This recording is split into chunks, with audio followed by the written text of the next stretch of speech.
Hello നമസ്കാരം, പുതിയൊരു വീഡിയോയിലേക്ക് എല്ലാവർക്കും സ്വാഗതം. അപ്പോൾ പുറത്ത് നല്ല മഴയാണ്, അതാ നല്ല ഒച്ച ഉണ്ട്. അപ്പോൾ ഇനി നമ്മൾ ഉണ്ടാക്കാൻ പോകുന്നത് ഒരു തേമുട്ടായി ഉണ്ടാക്കാൻ പോണത്. നോക്കുക, തേമുട്ടായി ആകുമോ വേറെന്തെങ്കിലും ആകുമോ അപ്പം നമുക്കറിയാം. വീഡിയോ ലാസ്റ്റ് നോക്കാം. അപ്പോൾ ഒരു പാത്രത്തിൽ കുറച്ച് വെള്ളം വെച്ചിരിക്കണു. ഇനി അതിലേക്ക് ലേശം പഞ്ചസാര ഇട്ടിട്ട് അത് പാനിയാക്കുന്നുണ്ട്.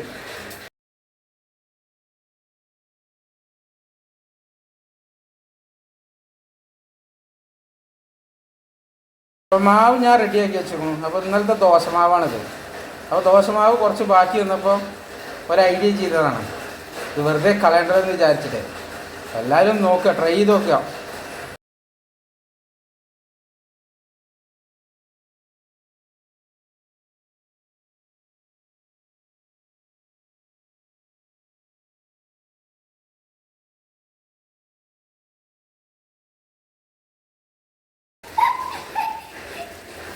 തേമുട്ടായി ഷുഗർ സിറപ്പിലേക്ക് ഇടുക.